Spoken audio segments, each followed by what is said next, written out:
Logan Pierce had grown up with the land. Every sunrise found him among the rows of golden corn stretching across his family's farm in the heartland, a place where tradition and hard work were as much a part of his identity as the soil beneath his boots. As a third-generation farmer, Logan understood that the cornfield wasn't just a source of income. It was a living testament to the sacrifices and dreams of those who came before him. The farm, with its weathered red barn, creaking wooden fence, and sprawling fields, was a sanctuary, a bastion of independence in a world increasingly dictated by impersonal rules. Logan's day would often begin before the rooster's crow, his calloused hands and determined spirit nurturing each stalk of corn with a quiet pride. The cornfield, carefully cultivated over decades, was not only his livelihood, but also an emblem of family heritage, community, and self-reliance. Every furrow he plowed, every ear of corn harvested, was a reminder that this land belonged to those who respected its rhythms and worked with nature, not against it. Yet, as much as Logan loved his farm, recent months had brought with them a growing sense of violation. The Homeowners Association HOA, led by none other than Kerren Leland, had slowly been tightening its grip on every corner of the community. Kerren, known for her immaculate appearance, clipped tone, and unyielding belief that she was the guardian of neighborhood perfection, had become infamous for her arbitrary rules and heavy-handed fines. To her, every property was a canvas that needed to conform to her rigid aesthetic, no matter the history or heart behind it. That fateful afternoon, as Logan strolled along the edge of his beloved cornfield, admiring the rhythmic sway of tall green stalks in the summer breeze, his heart nearly stopped. In the middle of a carefully planned row, a giant, mud-splattered SUV had plowed its way through the field. The vehicle's tires had flattened countless stalks, leaving behind a trail of broken, trampled corn and a gaping wound in the land that Logan had nurtured for years. It was as if someone had turned his living legacy into a parking lot. The culprit, as it turned out, was none other than Kerren herself. According to the murmurs that swept through the neighboring farms, Kerren had decided that her oversized SUV, more suited to city boulevards than rural backroads, needed to make an impression on the community. Without warning, she had driven across Logan's cornfield in a fit of misguided self-importance, claiming it was a necessary demonstration of power to enforce the HOA standards. The act was reckless and deliberate, a blatant affront to everything Logan held dear. Later that afternoon, as the crimson sun dipped toward the horizon, Kerren arrived at the farm office on a borrowed company car, her expression as stern as ever. With clipboard in hand and an air of haughty entitlement, she marched directly to Logan's weathered farmhouse. "Mr. Pierce," she said in a tone that brooked no argument, "it has come to my attention that your property does not conform to the community's standards. Your cornfield, now desecrated by unauthorized vehicles, is an eyesore and a threat to neighborhood order." Logan's eyes burned with quiet fury as he stepped onto his porch, the scent of disturbed earth heavy in the air. "Kerren, what you did isn't about standards, it's about disrespect," he replied, his voice steady yet laden with emotion. "That field is my family's legacy. Every stalk, every furrow, has been nurtured with blood, sweat, and tears. You drove your SUV across it like it was nothing more than a shortcut for your vanity." Kerren's smile was thin and dismissive. "The HOA has rules for a reason, Mr. Pierce. It is your responsibility to ensure that your property meets those standards. I expect you to restore order immediately, or further action will be taken." Her words, rehearsed and devoid of genuine empathy, left no room for compromise. As neighbors gathered behind curtained windows and over split-rail fences, the confrontation became a public spectacle, a clash between the humble spirit of a working man and the cold, bureaucratic might of an overreaching association. In that charged moment, Logan realized that this wasn't merely about a dented crop or an errant SUV. It was a battle for the very soul of his community, a stand against the creeping tide of conformity that threatened to erase the individual character of every home. Determined not to let Kerren's arrogance trample his heritage, Logan vowed that he would fight back. That night, as the cicadas sang and the cornfield whispered secrets of bygone eras, he resolved to document every violation, every act of disrespect. In the quiet solitude of his farmhouse, a plan began to take shape, a plan that would not only protect his land, but also challenge the very foundation of the HOA's authority. Logan knew the battle ahead would be long and hard, but his resolve was as deep-rooted as the ancient oaks lining his property. The seeds of rebellion had been sown that day, and as he looked out over the broken corn, he silently promised that no amount of bureaucratic tyranny would ever again trample his legacy. The morning after the SUV incident, Logan awoke to an unwelcome sight. Taped to his weathered farmhouse door was an official-looking envelope embossed with the HOA's insignia. Inside, a crisp letter outlined a steep fine, $7.50, for violating community property standards due to the damage in his cornfield. The language was clinical, impersonal, a bureaucratic decree meant to serve as both punishment and warning. Stepping outside, Logan found Kerren already waiting on the paved shoulder near the entrance gate. Her posture was rigid and her expression smug as she addressed him. "Good morning, Mr. Pierce," Kerren said coolly. "I trust you received our notice regarding your property's noncompliance. Our community standards are not optional, and I expect immediate corrective action." Logan's jaw clenched as he held the envelope. "Kerren, my cornfield isn't just some ornamental patch. It's my livelihood, my heritage. Your SUV wrecked part of it, and now you're trying to fine me for a disaster you orchestrated." Kerren's eyes flashed dismissively. "The rules apply to everyone, Mr. Pierce. Whether it's an errant vehicle or otherwise, it is your duty to ensure that your property meets our strict standards. If you do not remedy the damage immediately, further measures will follow." Later that day, Logan visited the local zoning office. A sympathetic official confirmed that while damage to property was regrettable, the HOA had no legal basis for imposing fines for events that clearly resulted from an unauthorized intrusion. Bolstered by this support, Logan began assembling a dossier of evidence. Photographs of flattened corn stalks, close-ups of tire tracks, and even a few grainy security clips from his weatherproof cameras. In a hushed conversation with a longtime neighbor at the local feed store, Logan learned that Kerren had a reputation for using fines as a tool to assert power. "She fines folks for things like the angle of a mailbox or a stray bird feeder," the neighbor confided. "It's all about control, not community care." That conversation confirmed Logan's growing suspicion. This fine was less about property standards and more about a personal vendetta. As dusk fell, Logan sat on his wraparound porch, the fine's paper crinkling in his hand. The cool evening air did little to calm the rising storm within him. He was determined not only to contest the unjust fine, but to expose the overreach of an HOA that valued uniformity over the hard-won character of a land. His resolve hardened like the rich soil beneath his feet, a promise that his family's legacy would not be trampled by Kerren's petty tyranny. Over the following days, Kerren's tactics grew ever more aggressive. While the fine was meant to silence dissent, it instead lit a fire under Logan. Anonymous violation notices began appearing at doorsteps throughout the community, citations for improperly maintained exteriors or unauthorized disruptions to community aesthetics. Whispers in the corn rows soon carried rumors of similar fines levied on other farmers who dared to let their land show a little personality. Determined to understand the full extent of the abuse, Logan began digging into the HOA's inner workings.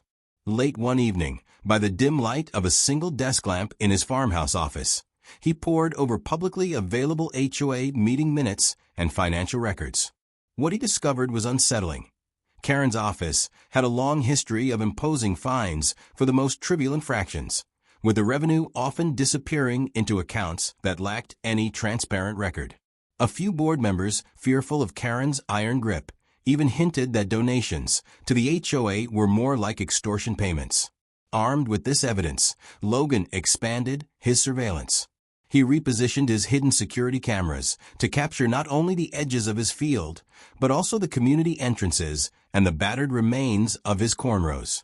One recording caught a moment of hushed conversation between a board member and a frustrated neighbor, a conversation in which Kerren was implicitly blamed for misusing HOA funds for personal luxuries rather than community improvements. At the next HOA meeting, held in a drab community center with buzzing fluorescent lights. Logan took center stage. With a thick folder clutched tightly in his hand and a collection of photographs, videos, and signed affidavits, he addressed a room filled with uneasy homeowners and visibly nervous board members. "What we're witnessing," he declared, "is not about maintaining a pristine community. It's about control, intimidation, and the systematic extraction of money from hardworking people. The fines, the arbitrary rules, and even the unauthorized actions against my property are all part of a larger scheme to impose uniformity by force." Murmurs rippled through the crowd. Some residents, emboldened by Logan's evidence, nodded in agreement while a few board members exchanged worried glances. Kerren, however, stood at the front with a forced smile, dismissing his claims as misinterpretations of our established guidelines. "Mr. Pierce, you are overreacting," she insisted. "Our standards exist for the good of the entire community, and if you cannot abide by them, then you have no place here." But the seeds of dissent had been planted. Logan's detailed records and the murmured stories of abuse from other residents were enough to begin chipping away at Kerren's once unquestioned authority. It was clear to everyone present that the HOA's power was built on a shaky foundation, and Logan was determined to expose every rotten brick. The tension reached its boiling point one crisp autumn morning when Kerren decided to escalate her campaign of intimidation. Claiming that Logan's Cornfield now posed a danger to community aesthetics and safety, she ordered an emergency inspection of his property. Early that day, a small crew of HOA enforcers arrived with plans to remedy the damaged area, threatening to clear large sections of the field if Logan did not comply with their nonsensical demands. Logan rushed outside to confront them. "You have no right to tear up my land," he shouted, his voice echoing over the quiet fields. "This isn't about safety, it's about your obsession with control." In the midst of the commotion, inspiration struck Logan. If Kerren was so intent on policing his land, perhaps it was time to show her that the field would defend itself. That very afternoon, armed with gardening tools, a spade, and a determined glint in his eye, Logan began planting a spike strip along the boundary of his cornfield. He chose a line of thorn bushes, rugged, resilient, and naturally defensive. Their long razor-sharp branches, once grown to full maturity, would serve as an impenetrable barrier against any further encroachments. Day by day, as the buds sprouted and the thorns began to grow, the spike strip took shape. Neighbors watched in amazement as Logan worked tirelessly, his determination a silent rebuke to the authoritarian dictates of the HOA. "This is my land," he told anyone who asked, "and I'm going to protect it, no matter what form that protection takes." Word of his ingenious countermeasure spread quickly throughout the community. It wasn't long before the very idea of a living barrier, a thicket of thorn bushes standing as a natural defense against arbitrary power, became a rallying symbol for homeowners fed up with Kerren's oppressive methods. At a community gathering near the field, one resident remarked, "If Kerren ever tries to drive her SUV over here again, those thorns will give her a taste of our resolve." As the spike strip grew, so did the sense of unity among the residents. Logan's act of defiance was no longer just a personal vendetta. It was a clarion call to reclaim the right to live and farm on one's own terms. And though Kerren's face remained a mask of forced authority, the whispers in the corridors of the HOA headquarters began to change. The once unquestioned enforcer of rules was now seen as a symbol of overreach, and the community was slowly but surely turning against her. With the thorn barrier standing as a living testament to Logan's defiance, Kerren realized that her grip on the community was slipping away. Desperation began to set in. In a final audacious bid to reclaim her authority, she resolved to take matters directly into her own hands. Early one foggy morning, when the fields were shrouded in mist, Kerren gathered a small team of HOA enforcers and drove up in her polished SUV, intent on restoring order by forcibly removing what she now labeled as unauthorized modifications from Logan's property. Arriving at the edge of the cornfield, Kerren's vehicle came to a halt mere yards from the freshly planted spike strip. With a glare that betrayed both anger and desperation, she stepped out and approached Logan's farmhouse. "Mr. Pierce," she barked, waving a stack of freshly printed violation notices, "I am here to execute the final measures as mandated by the HOA. Your continuous disregard for community standards leaves me no choice." Logan, who had been busy monitoring the progress of his defensive thicket via his strategically placed security cameras, met her on his front porch with calm resolve. "Kerren, you've lost," he said quietly. "Not only did you drive your SUV across my field, but you've now tried to forcefully impose your will again. I have every moment of your intrusion on tape, and today you're going to answer for every violation." As Kerren advanced, a sudden series of sharp thorns brushed against the undercarriage of her SUV, a direct consequence of Logan's spike strip.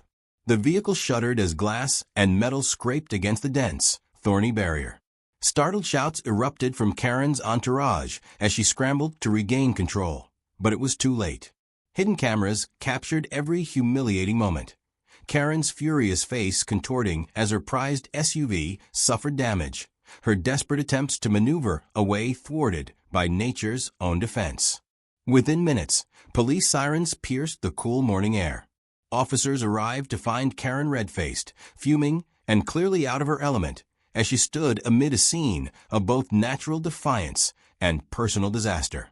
Logan calmly presented the security footage to the arriving officers and explained, "This evidence shows a clear pattern of harassment and property damage initiated by the HOA and directly orchestrated by Kerren herself."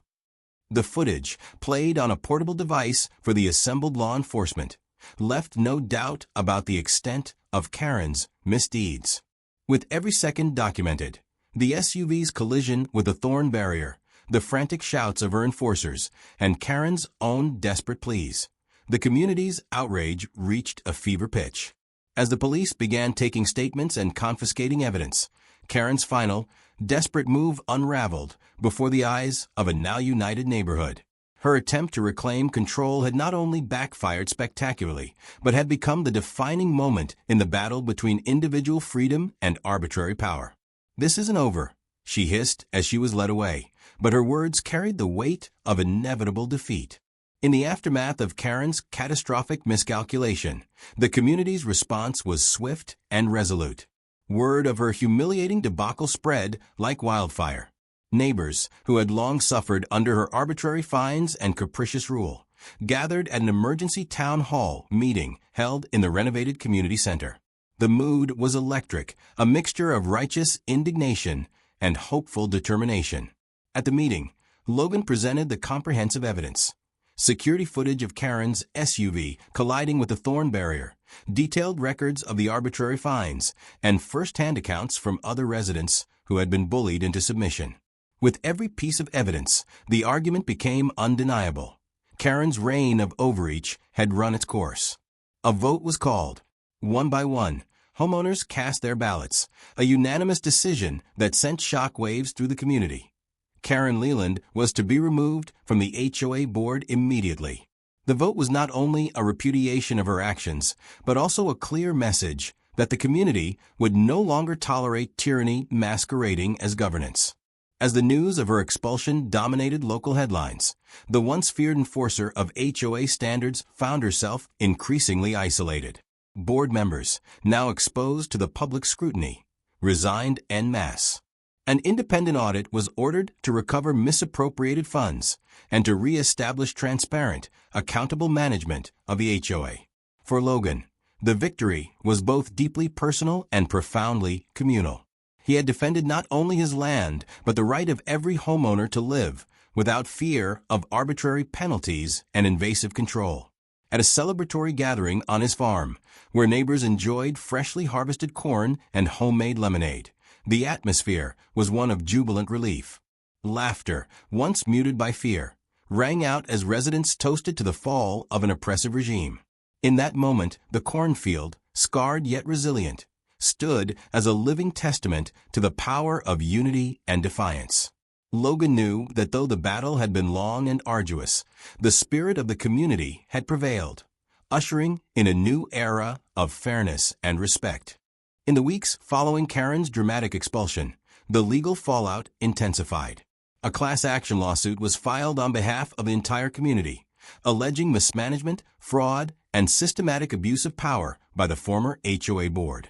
Logan's meticulous documentation, the security footage, financial records, and testimonies formed the backbone of a case that would soon ripple across the county.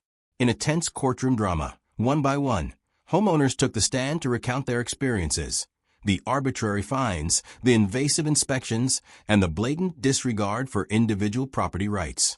Logan's evidence of the SUV incident and the subsequent spike strip retaliation was showcased in vivid detail, leaving no room for doubt about the corrupt practices that had plagued the HOA for years. The presiding judge was unequivocal in her verdict.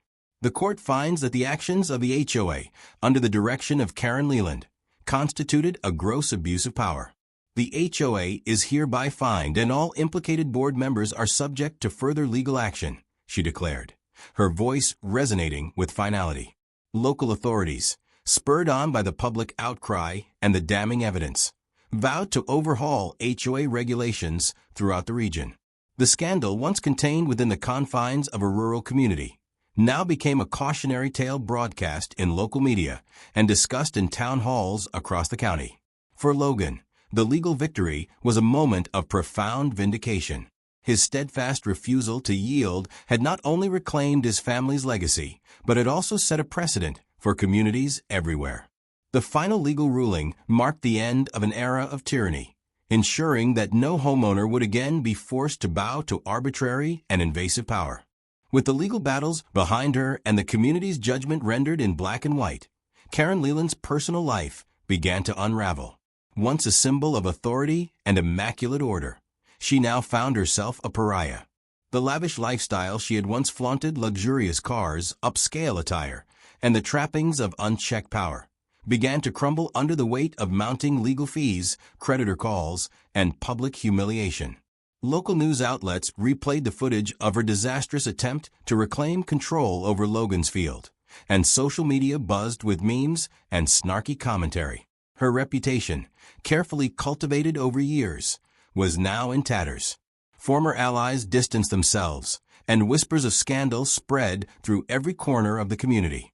In a final crushing blow to her pride, Kerren was forced to accept a modest position as an assistant property manager for a neighboring, far less prestigious HOA. The irony was as bitter as it was complete. The woman who had once imposed her will on others was now tasked with following orders, a humbling reversal that served as a stark reminder of her fall from grace. One day, as Logan was tending to his fields, he caught sight of Kerren leaving her new, drab office building. He couldn't help but exchange a knowing look with a neighbor, and with a quiet chuckle remarked, "I hope you enjoy following orders, Kerren." The comment, though softly spoken, echoed with the poetic justice of a community finally free from her tyranny.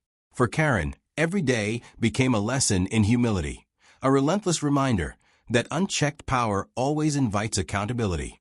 Her name, once synonymous with overreach and cruelty, was now a byword for the dangers of authoritarianism. And while she may have once ruled with an iron fist, her personal downfall was complete, leaving her to reckon with the ruins of her ambition. In the months that followed, the atmosphere in the community transformed dramatically. The oppressive shadow of Kerren's rule had been replaced by a renewed sense of freedom and mutual respect. Logan Pierce's farm, with its resilient cornfield and the living spike strip of thorn bushes that now bordered his property, became a symbol of victory, a testament to the power of standing up for one's heritage and rights. At a festive neighborhood barbecue held on a warm summer evening, residents gathered to celebrate their hard-won triumph. Laughter and friendly chatter filled the air as neighbors recounted their stories of resistance and shared a collective hope for a future unburdened by arbitrary rules. Amid the celebration, someone pulled out a playful violation notice, this time citing excessive defiance of HOA tyranny, and, with a wink, handed it to Logan. With a satisfied smile and a glint of mischief in his eye, Logan held up the faux citation and declared, "They really tried. But in the end, our community's spirit could never be broken." His words, simple yet resonant, sparked a round of applause and cheers from all around.